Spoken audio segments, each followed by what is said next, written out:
জগতে আপন কে? এই প্রশ্নের উত্তর স্বয়ং দেবেন সতীশচন্দ্র গোস্বামী, যিনি ত্রয়ী ভক্তদের মধ্যে অন্যতম। কেশরীমোহন, অনন্ত মহারাজ, সতীশচন্দ্র গোস্বামী, এই তিনজন ত্রয়ী ভক্তর মধ্যে অন্যতম সতীশচন্দ্র গোস্বামী। ঠাকুর একদা এই সতীশচন্দ্র গোস্বামীকে প্রশ্ন করেছিলেন যে তিনি তাকে অবতার বলেন কেন।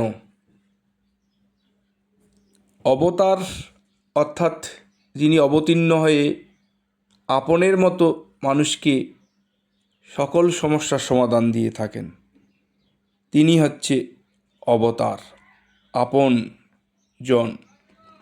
তো ঠাকুরকে উত্তরে বললেন সতীশচন্দ্র গোস্বামী, আমি আমার বিশ্বাস মতো যা সত্য বলে বুঝি তাই বলি।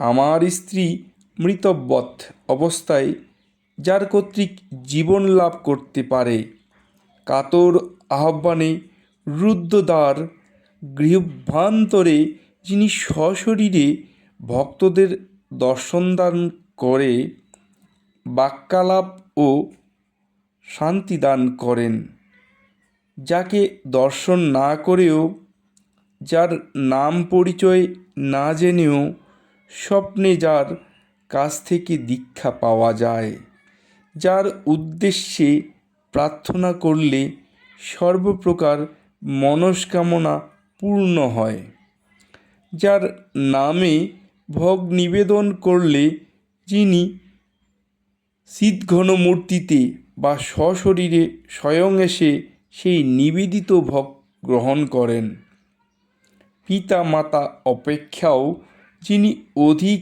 ভালোবাসেন, যার ভালোবাসা সকলের প্রতি এমনকি সর্বজীবের প্রতি সমান দৃষ্ট হয়, যাকে না দেখে এবং নাম না শুনেও স্বপ্নে পূর্ণ অবতার বলে বহু লোক জানতে পেরেছেন, ভালো ভালো জ্যোতিষীগণ যাকে পূর্ণ অবতার বলে স্বীকার করে, যার চরণে লুণ্ঠিত হয়ে পড়েন, যিনি বহুদূরে থেকেও আমাদের সংবাদ জানতে পারেন, যিনি দর্শনে বা স্পর্শে আমাদের রিপু শান্ত হয়ে করে দিতে পারেন, যিনি ধ্যানের সময় মুরলীধর শ্রীকৃষ্ণ দর্শন দেওয়াতে পারেন,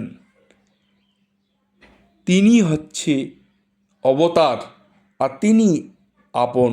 সে কারণেই ঠাকুর আপনি আপন, আপনি অবতার। জয় গুরু।